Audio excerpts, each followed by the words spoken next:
I'm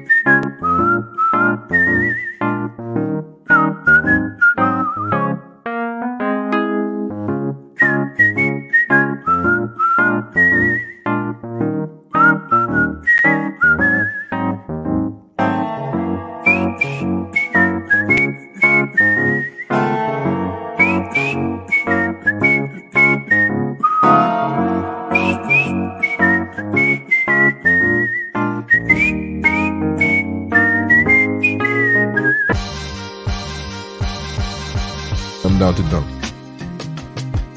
And I'm down to dunk. I'm down to dunk. This is J-Dub, and I'm down to dunk. I'm Shea Gilgeous-Alexander, and I'm down to dunk. This is Lindy Waters, and I'm down to dunk. I'm Mike Muscala, and I'm down to dunk. This is Jay Will, and I'm down to dunk. This is Kenneth Williams, and I'm down to dunk. This is Lu Dort, and I'm down to dunk. We say this is Lu Dort, and I'm down to Dort. This is Lu Dort, and I'm down to Dort. Cracklin Oat Bran? Have you had Cracklin Oat Bran? No, No. Okay. but it's healthy. You a big oat brand guy? I'm a big Oat Bran guy. Okay. I think I would switch it with Fruity Pebbles. Okay, eat faster. Don't put as much in the bowl. You have a gallon of milk I can also take home. You don't have milk at home? One cinnamon toast. Okay. Crunch. Yeah. Cereal is great. Yeah.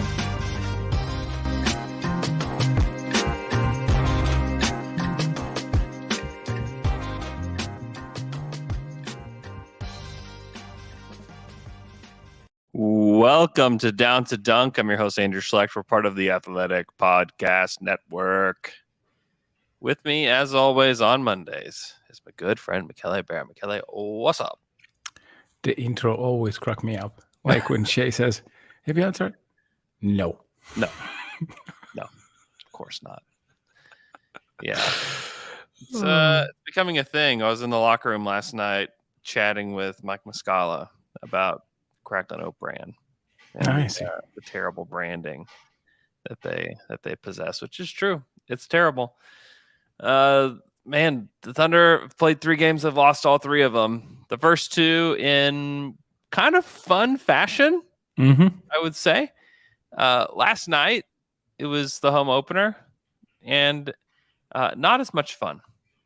So, yeah, not so great, because most of that is because we didn't get to see Shea Gilgeous-Alexander play basketball yesterday, which is it's officially not as good if Shea doesn't play. Just gonna put my stamp on that one. Yeah, I mean, the offense looked terrible for the first 10 minutes. It was just whatever. And then it looked bad also for the next like 10, and it was okay in spots in the third. Basically, whenever Mike was in the court, everything was okay. Yeah. And this gives me such a high hope for the future, because whenever I think about Chet, I think about a version of Muscala that is as good on offense, if not better. He's better. I mean, he can handle, like, he can do so much more. Mike is just but let's just talk about finishing. Like finishing, okay, I have to be more specific. Finishing plays, Chet would be as good as Mike, to say the least. And then there's the defensive part. Yeah. And this gives me hopes, because he will not play 11 minutes. I can guarantee you that. He will play more than 28. And this will be fun. So this is why I will be probably in a good mood for the entire season, because everything that Muscala does, Chet can do and can add on. So that is the good part. The bad part is that everyone who got an extension is playing putrid basketball so far. Kenrich and Lu are not playing good basketball right now. No, they're not. They're especially offensively and defensively too, but they have played terrible basketball so far. They look out of sync, like out of rhythm. It's kind of hard to describe. Some of it, I don't know. Some of it is the rotations are just choppy, I guess would be the way to describe it. It's it's hard to get it. Part of last night that was so difficult to watch is that it was just hard to get a handle on what was going on, or like what was supposed to be happening. And some of that is that I think part of it is like Mark's frustrated with the way that they're playing. And especially you see them play for the first 10 minutes and it's like, what is going on? Like no one's playing with any force. No one's trying to play the way I want them to. So I'm going to throw out another unit, see if they do it. They didn't do it either. You're out. New guys in. I mean, he was just searching. And it felt like the whole game, he was just kind of searching for like, who is going to play this brand of basketball that I want them to play. And I think last night was just kind of a strange game because like your typical guys that set the tone for how to play, like you said, is Dort and it's Kenrich. And when they weren't doing it either, then it's like, all right, you don't have Shea there. Giddey only played for half the game. Yeah. And the flow, the everything that you want to say, like this is Thunder basketball, only happened for like little spurts. Yeah. Like for the most part, it was kind of a mess. Yeah, you can also say that OKC got close. They always do in the third. They were better there. And you can say that afterwards they were short of the best 3 players they have right now, or 2.5, because J-Dub is not probably the third best player right now. He can be in the future. And Minnesota started to hit shots at a very unreasonable level. I mean, they were hitting anything and everything, no matter how hard. But you mentioned that Lu and Kenrich are not playing at a very high level on offense. I would say that defensively, I mean, in game 1, yes, Lu Dort was good on Edwards last night. I wasn't even sure how they were playing him. It was like a mixed bag of stuff. Sometimes it was him, sometimes it was others. But he was just cooking, and there was nothing that OKC could do to stop him.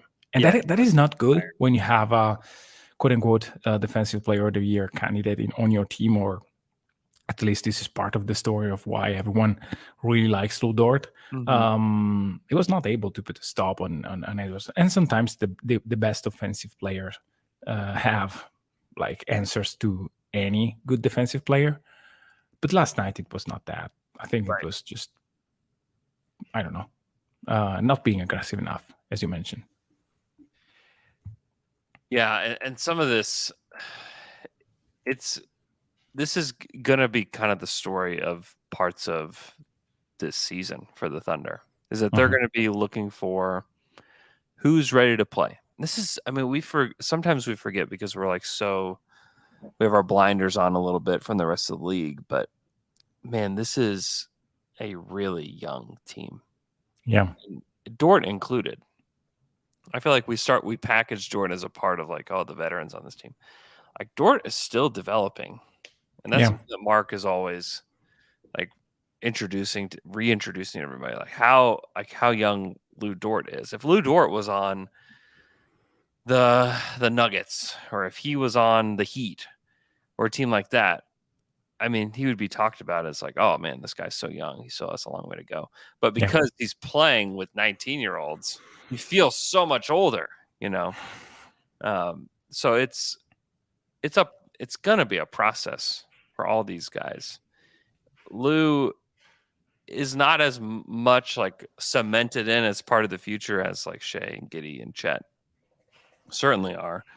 But the contract they gave him, I don't think that they're sitting back and going, oh my gosh, I can't believe that we gave this contract to him. It's been 3 games, Like this is 3 games. And I know that there's a lot of people that are frustrated with the way the Lu has played. Like it's been 3 games. It's more the process than the results for me, at least.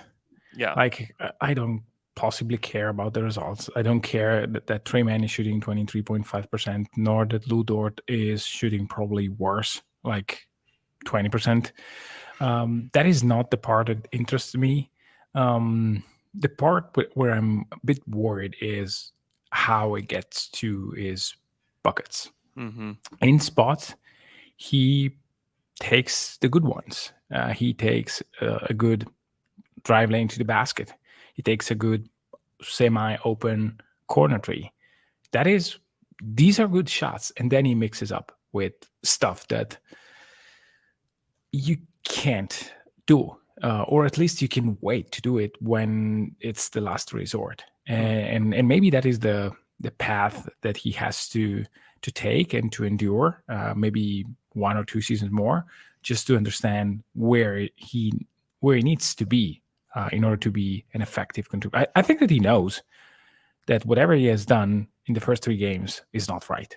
I mean, I'm sure that in his mind he's trying to find a way out of this slump, and so is Trey Mann. I mean, he was really frustrated last night when he had a wide open 3, he just missed it. And this will continue to happen because, as you mentioned, these are not veterans. These are guys in year 4 at best. So there is time. And again, not having Shea and not having Giddey and not having J-Dub and playing this very, very confusing lineups, it's probably also difficult for everyone involved. The Baisley substitution was very weird. Yeah, I couldn't get an answer on that. I was asking Mark about it after the game. And it's tough because he doesn't want to single out anyone in particular. But I specifically asked about Darius because he played the least amount of minutes on the team last night. And he played 15 guys. So what's the deal there? Like, what did he do? I mean, it felt like, the question that I wanted to ask, and like, you have to have more tact than this, is just like, what did he do to make you upset? Like, what did he do? You know, I went back and couldn't really see anything that was like so egregious that he needed to be pulled and not played again during the game. I don't know. It's confusing, especially after the way he played against Denver. Yeah, he played very well. He was awesome against Denver. He was playing with great speed and athleticism and force, and it was just like, yeah, this is it. Like, this is the realized Darius Baisley. And then he comes out literally the night after, and he plays 4 minutes. And it was just like, what happened there? Like, is he hurt? Is he? He might be. He might not feel. Like, I have no idea. Yeah, it can be anything. It can be him asking, "Hey, coach, I feel bad." It just like, like. Well, I gave Mark like a chance to answer the question, and he like refused. Which, to me, if he was like, "Oh, you know what? He's dealing with like a little thing here or there," like that's it. That's like an easy way out for Mark. Yeah, in my opinion. And maybe, and who knows? I don't know. Like, as much as I can be as close to the situation as I possibly can, and still not get the inside answers. You know, you can only ask so many ways some of these questions. But yeah, that one was weird to me. That one was singled out as maybe the weirdest one, because I saw Poku and was like, yeah, Poku needs to get out. They need to pull him out of there because this isn't it. And then Poku got another chance, and he actually played well. He played with physicality. The results weren't there on the court, except for the one backwards layup that was just like the most Poku play ever. But like, everything else, it took him a minute, but he got there and he started playing with more force. He only played 13 minutes. And then he was just trying stuff, honestly. I mean, he got Jay Will in there, played 8 minutes. I thought Jay Will played great. I thought his passing was good. He played okay. For Jay Will, I thought that was about as good as you can expect. He drew a charge. I mean, that's about as good as I could have expected. Had 6 boards. I mean, I thought he did enough. And then the guy off the bench, we can lean positive, that I thought we finally started to see some flashes from, is Usman Jang. Yeah. Who had missed all of his shots up until this game, who looked mostly lost, mostly like he's standing in the middle, like he's like the game Frogger on a speeding highway where these just cars and trucks are just speeding all around you, and you're just standing there frozen in the middle, and you just get run over by a truck. just because you don't even know what's going on. He finally started to figure things out yesterday. It doesn't mean he's going to be even better against the Clippers. Maybe he will be, but I expect this to be like 2 steps forward, 5 steps back, 10 steps forward, 7 steps back. Like, it's just going to be the way that it is. But you finally saw what Presti and his team had kind of hoped for when they drafted Jang after 2 pretty bad games. He played 23 minutes and looked pretty good. Yeah, he was okay. I think he was okay defensively also in the first 2 games in spots. I mean, he really understands rotation. He was part of one of the third quarter runs, I think, against Denver. He was on the court. So, I mean, the offense will come in due time. But the fact that he can already play the game defensively and he knows where to be, he knows what to do on that end of the court, for the most part, that is something that allows him to be out there. Now, granted, he was playing against like second lines and in let's not say the G word, but time that was not really of consequence. Maybe this will be a better way to describe the last 10 minutes of the game. Yeah. If you missed that, I asked Mark about Jang. I actually asked him about him before the game and just like, what have you seen from him? He said, well, if you play, I kind of want to give him some time. And then if he plays well, I'll give him extended minutes. And if he doesn't play well, then I'll pull him. And he played well. And so I was like, all right, well, what did you see? I said, he played a good chunk of minutes and then played a little bit of garbage time. And then he was like, he goes to clarify. He's like, there's no garbage time. Like, all these minutes are valuable. I'm like, okay. Yeah. So let's say minutes that will not qualify for cleaning the glass, or like minutes that are not of consequence for this single game, but very important for development, whatever. We'll call them the Nathan Knight minutes. Okay. Yeah. If Nathan Knight's in the game, I'm sorry, Mark, but that's garbage time. That's some garbage time. Hey, there is no T word in Oklahoma. There is no G word. Like, we are just removing whatever makes sense. Anyway, excuse me. I also love the way in which Giddey is playing offensively in the first few games. And he's relentlessly attacking the basket, and I just love every bit of it. I mean, as soon as he has someone who's not in front of him, but he's on the side, he's getting at the rim. Yeah. And I love this because there are so many ways in which Giddey can play a pick and roll or just play in motion and get to that spot. And I think this will be a reliable weapon, because when he plays pick and roll with a shooter, yes, there is the pick and pop action, but there's also that split of a second where the defense has to make a choice. And if the defender doesn't get in front of Giddey quickly enough, he's there. He's just getting at the rim. And it's not speed, it's just like savviness and using angles and just being taller than the other guy. Because at the end of the day, that this is how Giddey gets his point. He's taller, he's shifty, he has decent touch, and he's getting those baskets. So I really like that. The 3-ball did not fall against Minnesota. He had 2 attempts, not great attempts, to be honest. The passes were not awesome. But I still like how he plays offensively. Yeah. He was a little bit careless with the basketball. He had a few passes that were just bad passes. Yeah. Yeah. And he's not even 20 yet. So to be expected. Someone who actually played really well is Jeremiah. I thought that he's been a standout. And it's kind of easy. It was kind of easy to stand out last night if you're playing on the Thunder, if you're playing well. I thought he looked great. Defensively, he's limited because he doesn't have super long arms. He's not a giant guy, but he's mostly in the right place. He plays hard. He plays physical. And then the shot looks really good. Yeah. I mean, that's something that is working. And if this is the version that you get playing next to Chet, then you're like, yeah, this could be a solution if they don't draft somebody at that slot. We need to see it over a larger sample, Obviously, he's not going to shoot as well as he has so far this season. Yeah, that's 63.6%. That seems unsustainable. That's pretty good. That's pretty good. He credited Chip England when I asked him about it last night, which is just funny. He's just got like this. He's just a magician with shooting, I guess. I don't know.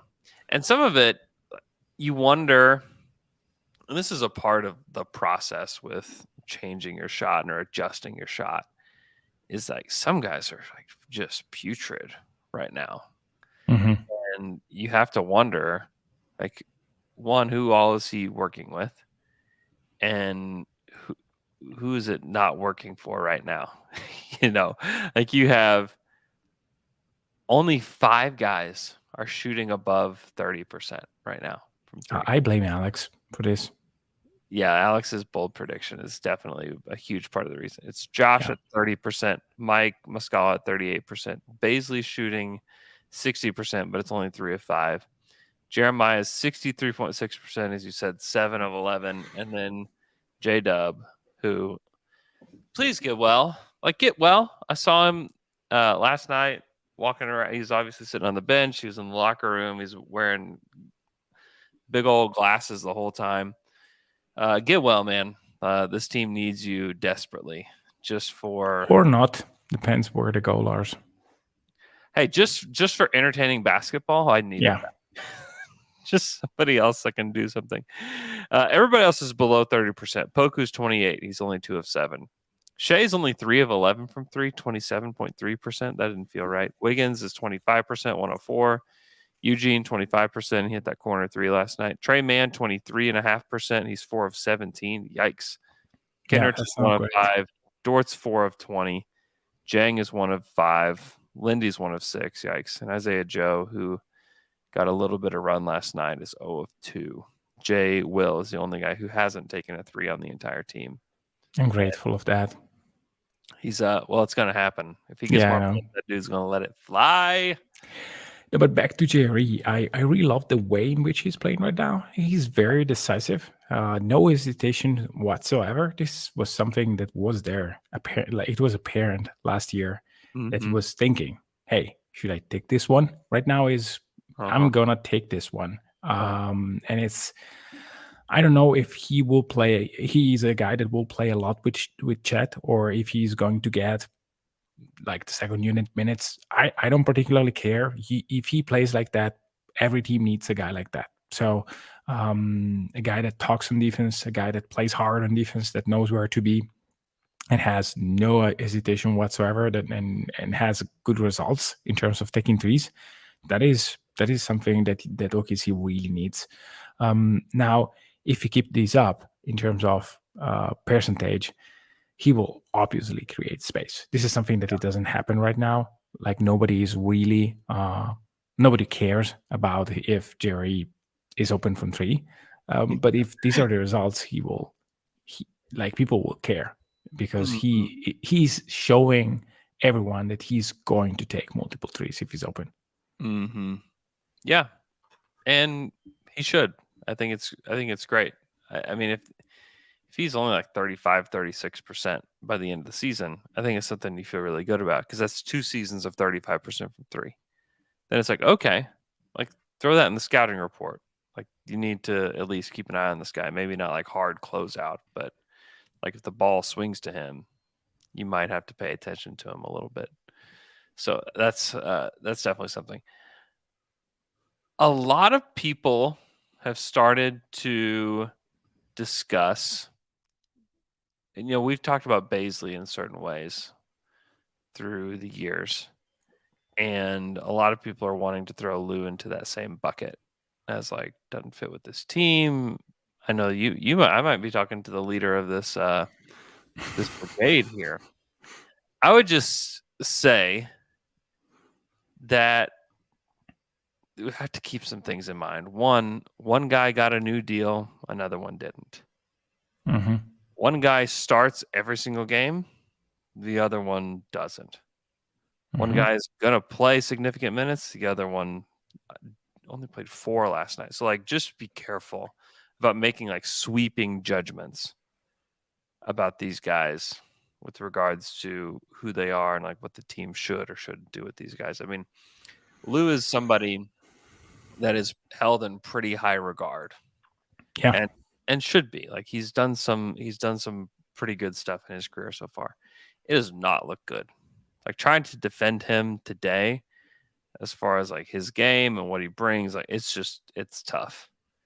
And I will maybe die on this hill, just that I want to see what it looks like with Chet before I'm just ready to throw in the towel.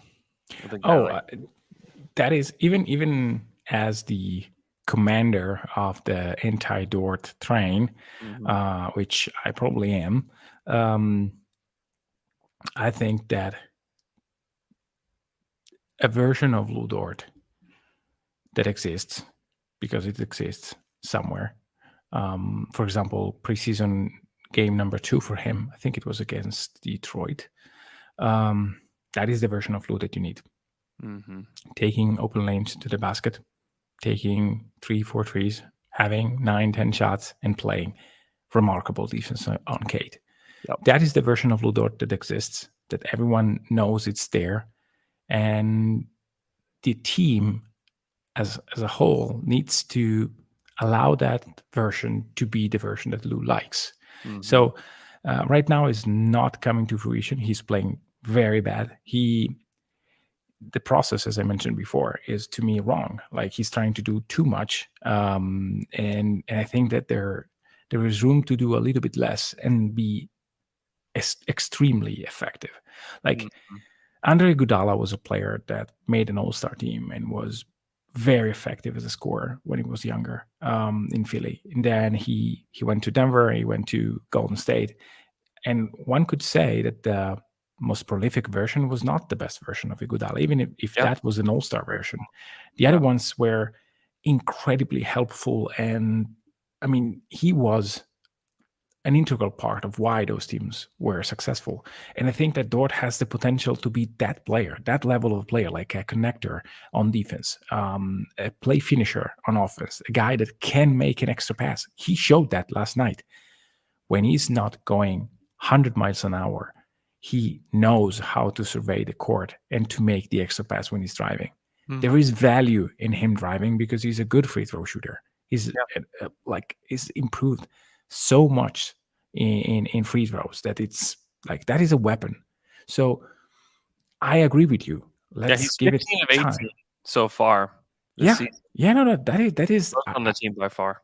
I wouldn't say automatic because that is like another territory. Like it's above 90%, and he will not be probably. No. But he's a very reliable free throw shooter from I think 2.5 seasons now, or 1.5 season at least.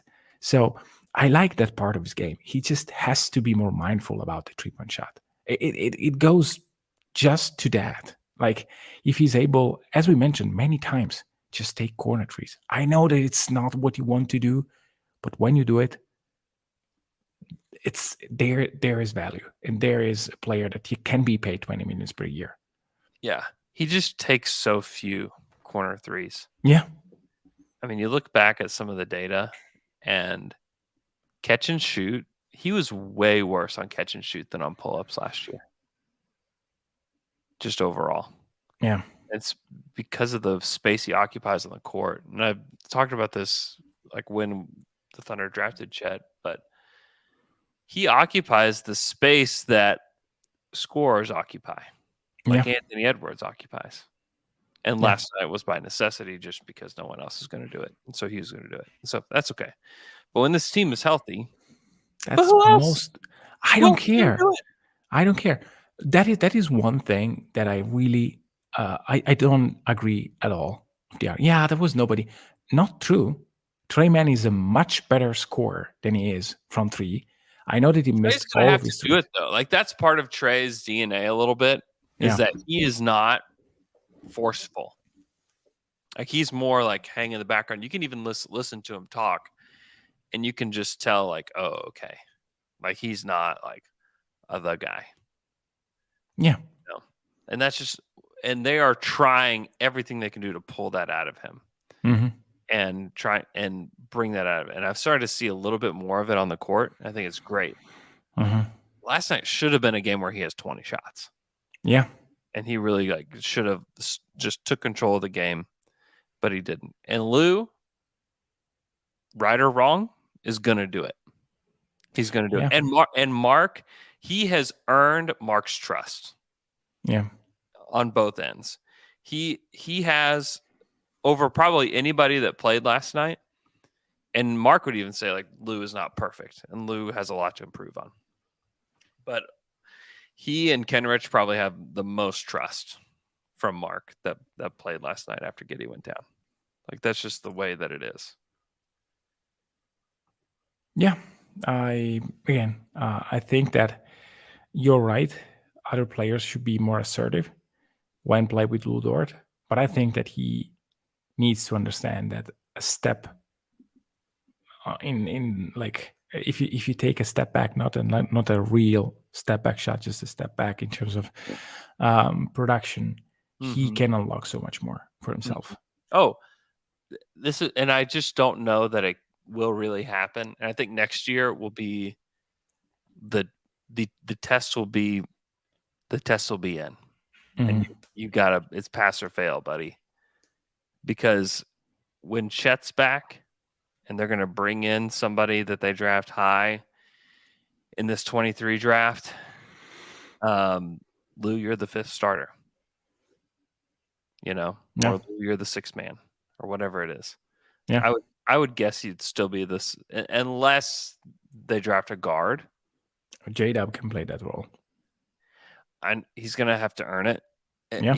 And I know that, like, in our heads, because I mean, and so much of this, like, we're going to have to, so much of this team has already been played out in our minds so much. We've seen J-Dub play 5 minutes in the NBA. Yeah, that is true. Like, we play it in our heads so much that we feel like we know how it's going to work out. Like, we have these skill sets. We know how these guys gel and how this fits. Like, J-Dub's going to have to do quite a bit, to me, in like the mind of like the coaching staff, to elevate himself above a guy like Lu. Like, Lu's already done quite a bit. And I know that Lu has not played well this season, but there have been pockets of time where it's like, oh my goodness, like Lu Dort. They won games they shouldn't have won last year because of Lu Dort. Yeah. And J-Dub hasn't done any of that at all so far. Does J-Dub have a game that could translate? Like, yeah. Heck yeah. I think there's a chance that we get to April and it's like they can't hold him back anymore. I think there's a chance of that. I'm just not ready to jump on that yet. No, I'm not saying that is what I would do today. What I'm saying is that sometimes doing more is it's creating more issues than benefits. And sometimes when Lu plays like this, I think that having Wiggins out there is probably better. Sure. That is that. And if Wiggins is better, I have to believe that the pick number 11 is better than that, or 12 is better than that in the long run. I like Wiggins. I do too, but Wiggins is not the player that you can say, like, Wiggins isn't in their lower tier Royce O'Neal kind of guy. Yeah. Like, right now, he can be better. That's a great outcome for him. The Royce O'Neal level is a great outcome for him. Like, lower level Royce O'Neal. Royce O'Neal is a player that's okay. So for me, that is the sticking point. I know that Luke can do many things, but in this team, you don't need to do many things on offense. Mm-hmm. You can play a lesser role. You can allow JRE to take 9 shots from 3 instead of 4.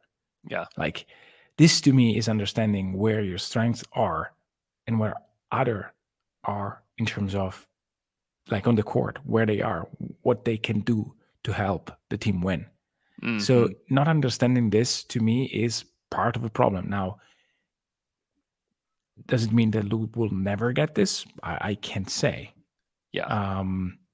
And like having alpha guys will help, because when they have the ball in their hands, I mean, take Dion Waiters.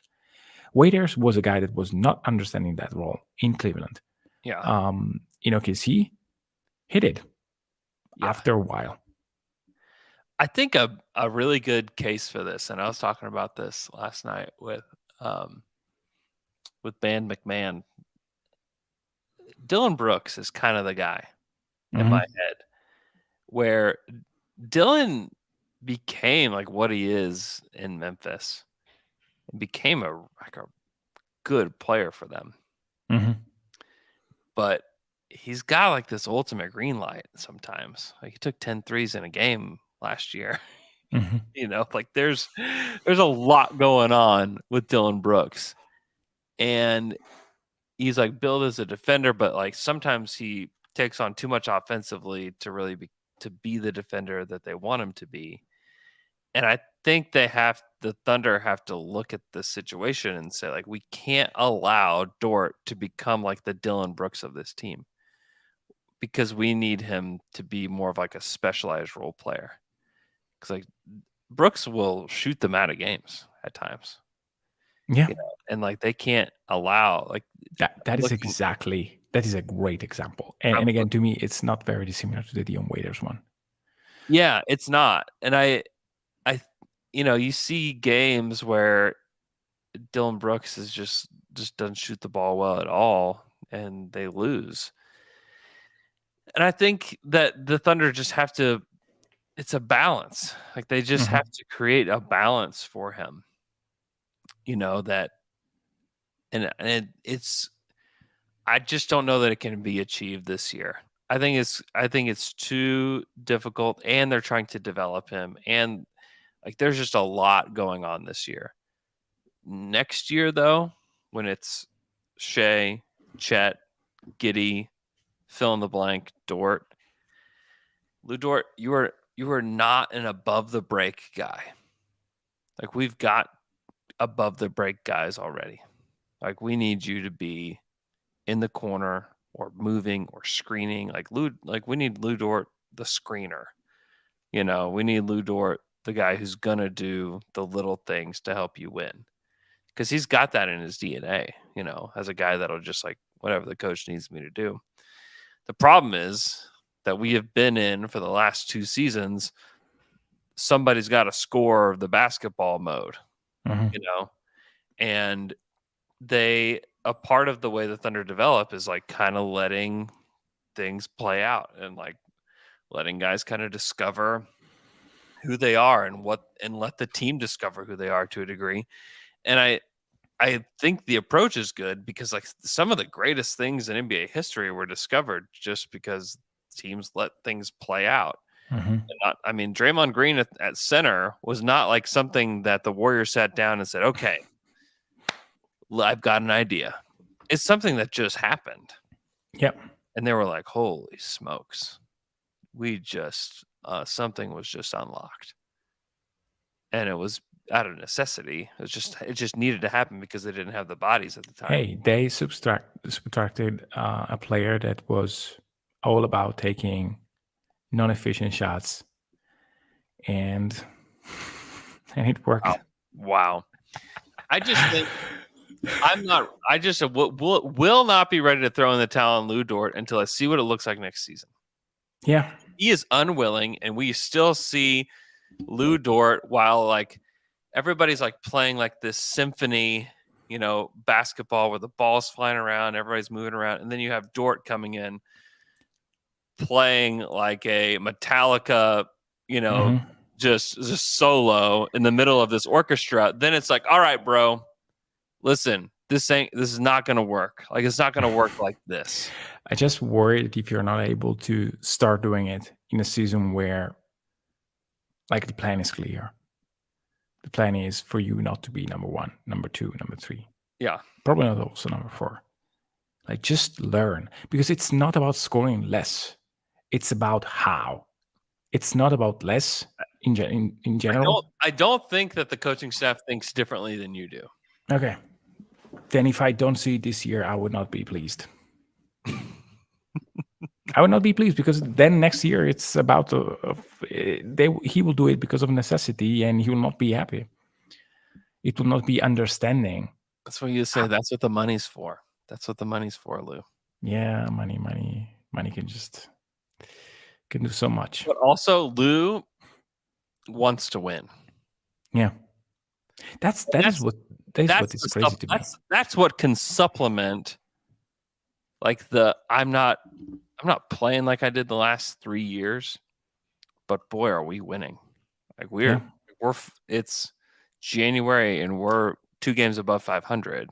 Yeah. Like, this is way better. Like this is it, And that's the thing. That's the thing about these young teams. And this is why young teams take time, is that they have no clue how to win basketball games. They don't know. Yeah. It's clear. If Sam Presti went and like they're all like, all right, we're ready to win now. Like Sam calls, like he's got so many assets at his disposal. I mean, if Sam was the one who traded for Bogdanovich and brought him here, and he helped them win like 3 more games or whatever, it's the dumbest thing ever. It's just dumb. It's stupid. It's not going to aid in the development of these players. It doesn't help them like suddenly learn how to win. Because if an expiring contract, he leaves, they're not really that much closer to knowing how to win. Because like winning takes self-sacrifice. Like that's like the number one thing it's going to take. And it's like exactly what you're talking about with Lou. It's going to take self-sacrifice from Lu Dort and a willingness to let go of this role in order for him to win basketball games. It's going to take the same from Shea. It's going to take the same thing from Giddey. It's going to take the same thing from Chet. It's going to take the same thing from whoever they draft in this next draft, from J-Dub, from Jang, from everybody. If they're going to be, and Sam talks about this, like the Thunder have climbed their first mountain. They're down in the valley right now. They're awaiting the climb up the second mountain. Whoever's going to climb that second mountain has to be willing to lay down their pride and be able to sacrifice for the good of the team. Yeah. That's when you will know that they're ready to win. That's when you will know that Lu Dort is ready to win, is whenever you can see that he's willing to sacrifice shots, sacrifice drives, sacrifice whatever it is. Like that's how you know. And like that takes time to learn. It's not even a next year thing that I would anticipate. I think no. At it's more than 2 seasons. 24-25 might be the first year that you finally start to see, and this is another thing Presti talked about in his beginning of the season presser, was overlapping primes. We've started talking about that a little bit on this show. That's when you'll know that whenever their overlapping primes start to develop, that's whenever things you really start to get cooking. And if this was the team, what's great about this is that if this was the team where you add Chet to it and that was it, I would still really believe in what this team could be moving forward. The beauty is that you get to add lotto pick from 23, and you get to add all these picks that occur during the overlapping primes of these players. Yeah. So not only during that time are you starting to see like maturity, players learning how to win, overlapping primes, but with all of that, and this is where you should be really excited as a Thunder fan, you have all those elements plus extra picks. Yeah. Because the Thunder, like, think about it. When they acquired Dion and they acquired Canner, that was it. Like this is all we've got. There's nothing left in the barrel. There's nothing else to get. Like that's it. And those were not ideal candidates, to say the least. But if they had 2 extra picks during that time, it could have allowed them to make a better upgrade. Yeah. And the Thunder are going to have more than that during the time where it's like, it's go time. Let's figure this out. This is why, one, they pushed back the Miami pick last year at the trade deadline. Like, this is why. Yeah. That's why they pushed that pick back. It's like, okay, we'd rather have that pick not now, but whenever we want to be good. That's it also helps that Butler will be older in 2025 compared to 2023. So no, I agree. It's too early. That pick, that's a high upside pick. I don't know if it works out. They end up just being the 20th pick or whatever. But again, having the 20th pick then is just so much better than having it now. Because you add the 20th pick to this team, well, you're just throwing one other guy into the middle of this fight for minutes, this fight for whatever, where, like you saw it last night, all these guys are pretty level, and they're all trying to compete for the same slots. Yeah. And it looked like just a jumbled mess, like, to be honest. Yeah, I think that everyone was out of sorts because of Shea missing. And again, the rotations were not really helping finding stability. I don't think that was the point of the game. And again, with all this, up to the third quarter, they were in the game.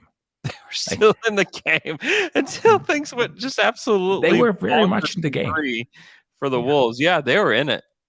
I mean, you even look at Minnesota; they were searching for guys. It's like how we gotta finish this out. Like we need a knockout punch somewhere, and they found it.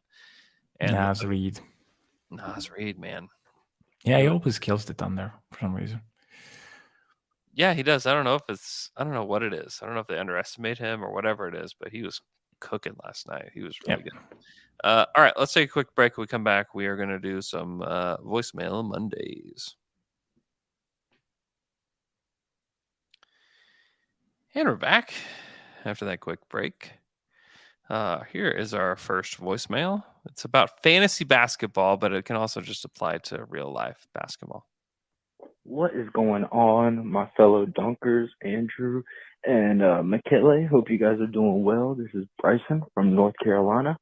I just had a question about fantasy basketball. I've recently started a dynasty fantasy basketball with some friends.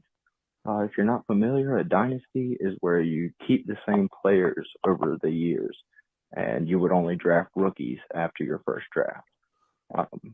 And you also get some trade picks and everything. But basically my question would be, if you were gonna go for a dynasty draft, would there be any Oklahoma City players you'd be interested in, or who would you target? Thanks, guys. Hope you're well. Dynasty players. I mean, obviously Shea is probably already taken in such a league. Chet Holmgren. I have to really think. Holmgren is a player that I would take and stash him. Maybe have an IR, injury reserve. Yeah. Your roster, throw him on there. J-Dub would be another one. Yeah, low turnover. Kind of a mix of assists and rebounds. He's also efficient, so that's not a bad pick. Yeah. Everybody else is TBD. I mean, if you're taking Usman Jang right now, it's a reach. Do they have two ways in Dynasty? You thinking Eugene? Yeah, I mean he's. I don't know the fantasy point, but it should be. Let me check. I don't know. He is a productive player. He was uber productive last night, and is just a bowling ball. Yeah, he's fun. I like Eugene. I don't know how good he is. And we're not talking real basketball. We're talking fantasy points. So it's true. And I'm not allowed to say it was garbage time, but yeah, it was. Sorry, it was. It was garbage time. Cleaning glass, not used time. Yeah, unused cleaning the glass time. Yeah. Oh boy. Yeah, but I mean, it's that's the thing about fantasy is that it's typically the pretty obvious character. Yeah. Like Jang is like the deep sleeper where it may but not Jang be worth it. But yeah. I mean, it depends how many picks you have and how high he's available. So of course, before you peak, and it also depends if you need someone right now, or you can afford to just take a guy and not playing him for the entire season, because I think he will be a minus this season. In a couple of years, then he might be better. Yeah. J-Dub is a safe pick if you don't have Chet, though, because I think he will be a steady, productive player. I think so too. It's a shame that he hadn't played so far this season. Yeah, because I do think that we'd be talking quite a bit about him on this show had he been there. And he's somebody that they want to handle the ball a lot. Yeah. They want the ball in his hands. And that's, maybe Lu Dort wouldn't have as many strays being thrown at him the last couple of days if J-Dub were playing a little bit more. J-Dub seems a guy that takes the ball and doesn't really allow others to do his job. So he's a point guard. He played point guard his entire life, his whole life. That's what he's he was. a point guard that once, like Trey Mann played with the ball in his hands a lot in Florida, at Florida. So he did, and now he's deferring. He defers. I wish that he had a little bit more Lou Williams in him. Like mentality, like skill set and age, and height, and what you got in your bag is like it's a very big deal. I'm not trying to downplay it, but like mentality is it's such a huge thing. Yeah, with these guys, that's why that's the most impressive thing about Shea is his mentality and the way that he works and thinks the game. It's elite. It is absolutely elite. That's why he's here. That's why he's gotten to where he is. It's because he just thinks at such a high level. It's unbelievable. I was able to go to the locker room before we get to our last question. And it was the first time since Chris Paul played on the Thunder. We had to normally go in the locker rooms. So ages ago. The Thunder completely redesigned the locker room and then also the media room where we interview players and the coach at the podium. And I thought it was an interesting time to be back in there. One, just felt strange being able to be back there again. But two, like before it was like this one giant room that had lockers and like a hangout area in front of every locker where everyone was just in this one big giant room. It had like a giant Thunder emblem in the middle of it. Had like the whiteboard, it had TVs all over the place. Mm-hmm. And they completely changed the layout of the locker room area. So you kind of have to wind around this hallway, and it's on one side there's like the actual like where their lockers are and like the locker room, and then on the other side is this like hangout area where they all have chairs. It's almost like they have like everyone has like a little table in front of them where they can sit and eat and they can just do whatever. So we are allowed to go into the actual locker room part and not in the hangout part where guys kind of cycle in and out of the locker room area.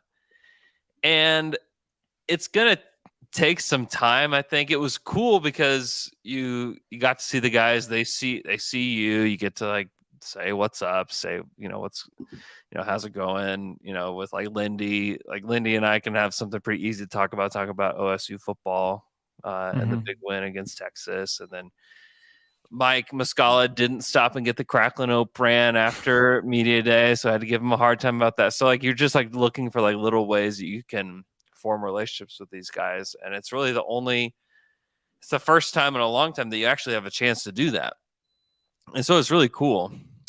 And then just looking at the locker placements, I think is like another thing that probably doesn't matter, but it's kind of cool to see. So it's like one big square room. There's more a rectangular room where when you walk right in, you're in the middle of the room, and you see this big wall that is lined with lockers.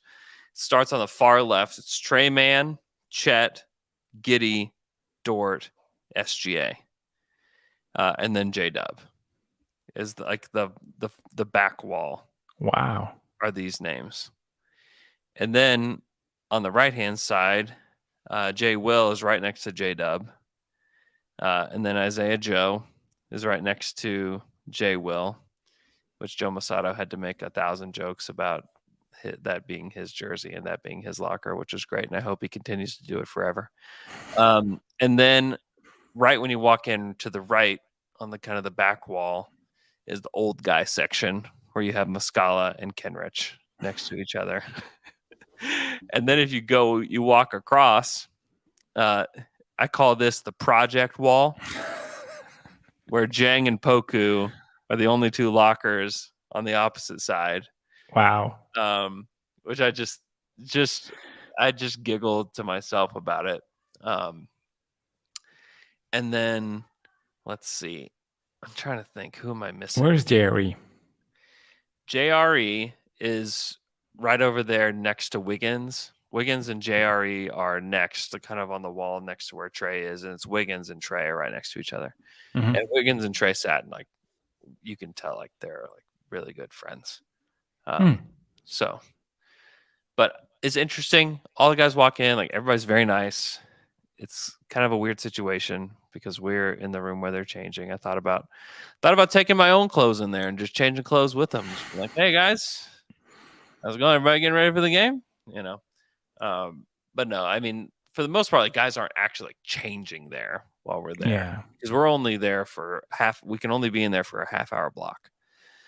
And so after the half hour's over, I'm sure that they're like, all right, finally those weirdos are out of the locker room and we can go in there and change clothes. But it's the way the NBA has formatted it.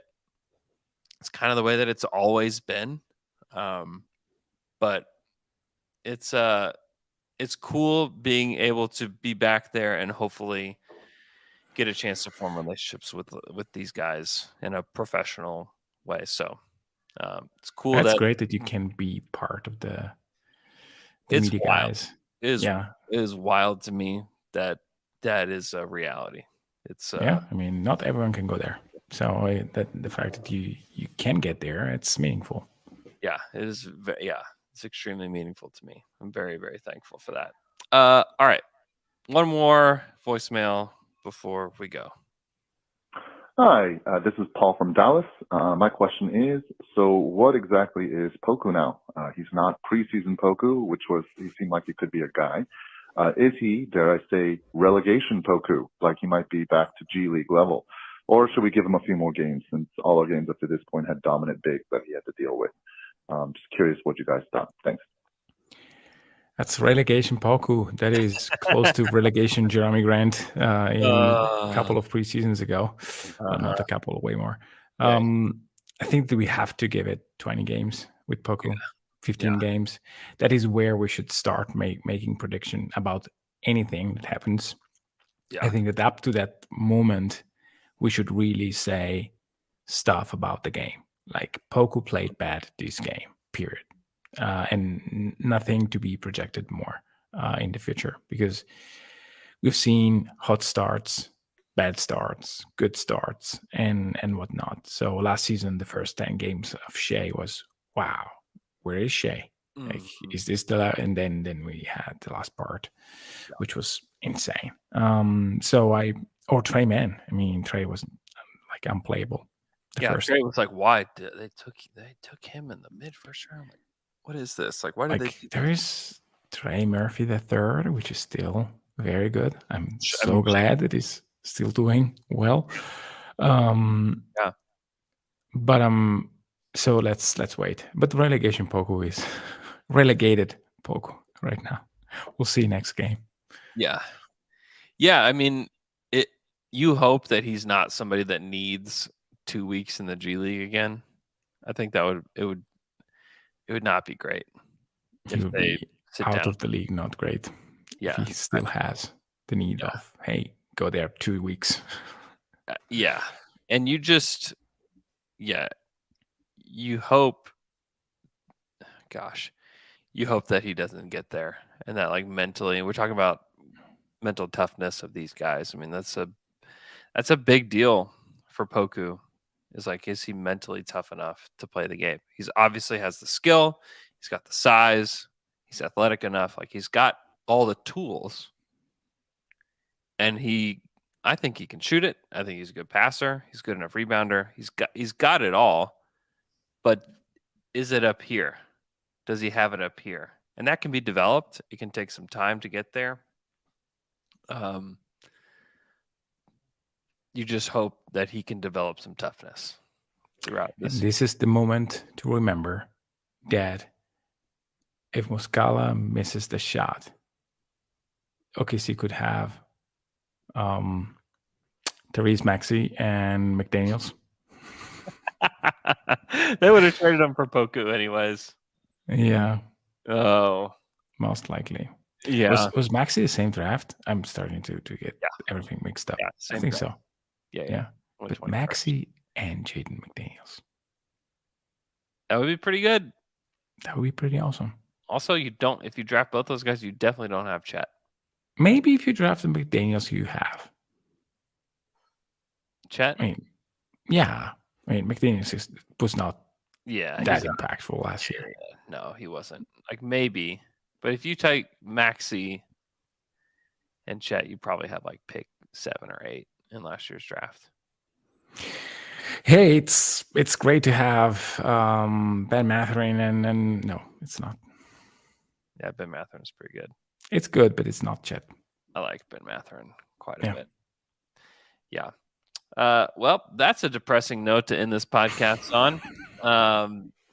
Thanks so much for listening. Thanks so much for following along on YouTube. If you're not subscribed to our YouTube channel, please do that. Also, Down to Dunk Night, a week from Thursday. Holy smokes, it is sneaking up on me. Go buy your tickets. Go to Down to Dunk Twitter. If you don't have a Twitter account, go to twitter.com, search Down to Dunk. You can find it on there. I'll continue to retweet it so that it pops up to the top of our feed. But go click that link, get your tickets for Down to Dunk Night. It's going to be very, very fun. They play the Nuggets. We all know the Nuggets like to play to their level of competition, and hopefully we get Shea and Giddey healthy so that they can play. Hopefully J-Dub is playing by then as well, which I think is very possible. You can watch Mask J-Dub play in person. And then half-court shot contest after the game. Take a big picture with the entire Down to Dunkers. It's going to be a glorious, glorious time. So please join us next Thursday, November 3rd. Get your tickets. We have options to sit in Loud City, option to sit down low as well. And then we will all join together pregame at the Tap House next door to the arena at the Omni. And then all join together for the half-court shot contest. So please get your tickets today. Hope you guys have a wonderful Monday. And we'll talk to you guys again on Wednesday.